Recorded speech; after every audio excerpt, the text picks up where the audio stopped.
Welcome to Faith and Freedom. For the next few minutes, we hope to inform, inspire, and encourage you as we discuss the legal victories and challenges to your fundamental freedoms and religious liberties. Faith and Freedom comes to you from Liberty Counsel, a civil liberties education and legal defense organization. Join us now as Matt Staver, the President and General Counsel of Liberty Counsel, explains the latest legal issues all across this country in the courtrooms of America. Liberty Counsel is winning the battle for your constitutional freedoms. What are the twin pillars that undergird America and our Constitution? This week we celebrate Constitution Week. We're going to be talking about these fundamental principles on faith and freedom. I'm Matt Staver, founder and chairman of Liberty Counsel. Joining me is Matt Barber, vice president of Liberty Counsel Action. You know, Matt, we celebrate this week Constitution Week, where the founders came together, and after much prayer, the Constitution was born, and now we're the longest surviving government in the world and the most freedom-loving country in the world. But the constitutional documents themselves, the framework of the constitutional documents, will not work without some fundamental undergirding foundation. And I think it's a misnomer to suggest that we could just simply transport those documents by printing them off on a word processor and then shipping them by some Federal Express or UPS mail to some foreign country and then assume that that country will operate just like America has. It just won't work, because George Washington, in his second farewell address, said that the twin pillars that undergird America are religion and morality. And in fact, John Adams, our first vice president and second president, said our Constitution is made only for a religious and a moral people. It is wholly inadequate to the government of any other. It will not work. They're the drafters. They ought to know. The Constitution will not work in the absence of a religious and a moral people. Yeah, let me read that Adams quote again. Our Constitution was made only for a moral and religious people. It is wholly inadequate to the government of any other. We have people in controlling the reins of government right now who are demonstrably amoral and demonstrably anti-religious. And, you know, George Washington took it a step further than that. He said, essentially, that people who would attempt to undermine those twin pillars of morality and religion in our government, that those people who would undermine that are simply unpatriotic. These are George Washington's words. They're opposed to the fundamental principles and to the founding and to the existence of America. How far we've come. That's strong words, but that's from our first general and our first president. And he ought to know a patriot when he sees a patriot. And so why is he talking about morality and religion being the twin pillars? And in fact, the twin pillars of this morality and religion, they are echoed by a number of founders, but it can't be any more clear than Adams' statement that our Constitution was made only for a moral and a religious people, and it is inadequate, wholly inadequate, for the government of any other. You cannot take our constitutional documents in Adams' or the founders' view and transport them to Iraq or Afghanistan and assume that everyone's going to play nice and peace will happen and they'll have democratic elections and everything will be fine. It just simply won't work. What's the prerequisite? What's the foundation for the government to work under our constitutional form of a republic? It's people who are moral. They understand right and wrong. They respect the right to life, property, and dignity of their fellow citizens. They restrain human passions because they're going to be restrained either by self-restraint, or they're going to be restrained by external restraint. A government, a dictatorship, a bayonet, a despot, externally is going to control those human passions. The other possibility is self-restraint. We chose that self-restraint model. Very unique, radical. Well, how are we going to have people that are self-restrained so that you don't have to have a lot of external restraint? A lot of external government would not be necessary. The only way to do that is through the teaching of religion. And so what they clearly understood was that Judeo-Christian principles formed the best foundation of a free republic. And therefore it was necessary to teach Judeo-Christian principles and values in Christianity and those values in our society and even in our school system. And in fact, if we didn't, then we would ultimately lose the future of America. Of course, and even Thomas Jefferson, who the left loves to cite as this great church-state separationist and individual who's a deist, and Jefferson on more than one occasion said that the Bible should be the primary textbook in every school so that kids can be steeped in those ideas of morality and religion. But Matt, how have we arrived where we are today? Well, if we bring it up to a 30,000-foot level, we're talking about two competing worldviews and two competing views of the Constitution.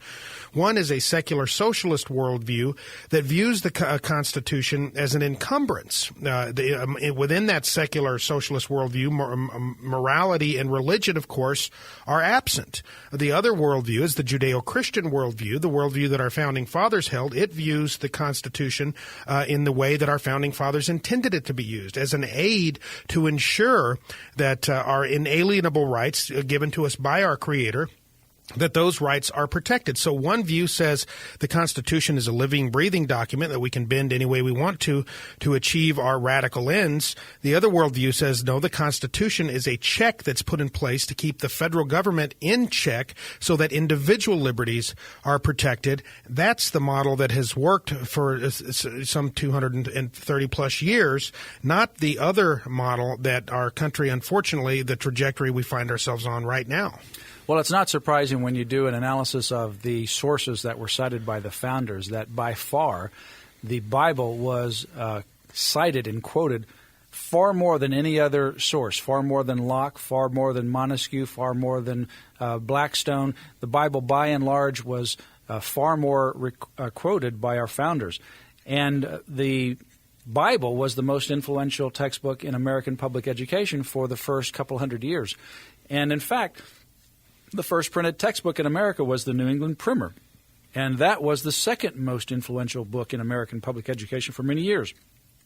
And in the public educational system, the little children were first taught, graders, right? Yeah, first grade equivalent. They were taught the alphabet in Adam's fall. We sinned all. So for the second letter, the children were taught not only B, but heaven defined the Bible mind, a concept that went along with it. Christ crucified for sinners died. For C. And they also then learned it another way. They learned it with regards to Bible verses. So for A, they went through it again. What's the Bible verse? A wise son maketh a glad father, but a foolish son is the heaviness of his mother. And for B, better is a little with the fear of the Lord than great treasure in trouble therewith. And for C, come unto Christ all ye that labor and are heavy laden, and he will give you rest. And it goes on all the way through Z. They learned the Lord's Prayer, the Apostles' Creed.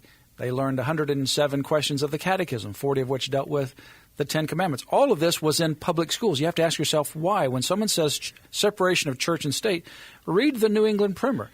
You can't look at the New England Primer and argue separation of church and state the way the radical separationists argue it today. What they understood was that these Judeo-Christian principles were absolutely necessary for liberty to survive, and therefore we ought to teach them. That's why the first mandatory public education law was the old Deluder Satan Act, so that people could learn how to read, so they could read the Scriptures.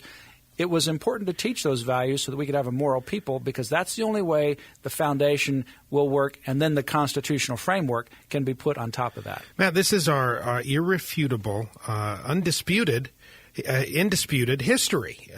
And yet today, imagine if the New England Primer were introduced in any public school across the country, the ACLU would lose its mind. So you have to ask, how can the ACLU say with a straight face, knowing what they would do with the New England Primer and our history with the New England Primer, the history with the Bible in our public schools, imagine how they would react to that. Yet they say with a straight face that there's defenders of the Constitution. Absolutely not. The ACLU, I will say it right here, is hostile to the United States Constitution. The ACLU and like-minded secular socialist organizations and individuals are hostile to the Constitution. They see that it's anathema to their ultimate goal of imposing on our culture a new form of government that is a far cry from what our founding fathers intended. So as we celebrate Constitution Week this week, certainly we want to find out what those founding documents actually say. And so we have the book called American Handbook,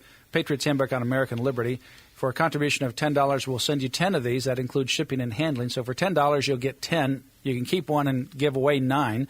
And that includes the Constitution, the Declaration of Independence, Patrick Henry's famous Liberty or Death speech, and an essay from me. And then also for a contribution of $10, we'll send you this book called The New England Primer.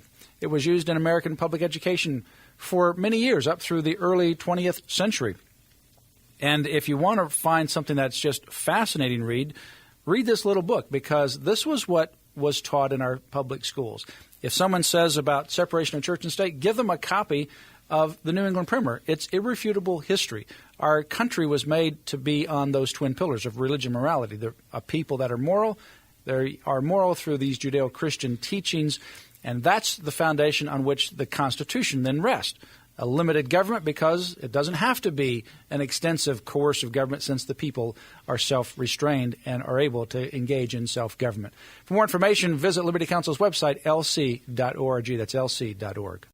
You have been listening to Matt Staver of Liberty Counsel. Our hope is to encourage and inspire you to stand up for your faith, family, and freedoms. We can accomplish a lot when we work together. Get informed and get involved today. Sign up for our free monthly newsletter, The Liberator. We will send it out to you free of charge. Stay informed with our Liberty Alert email update. Just click on the website at www.lc.org or call us at 1-800-671-1776. Tune in next time to learn more about your rights right here on Faith and Freedom.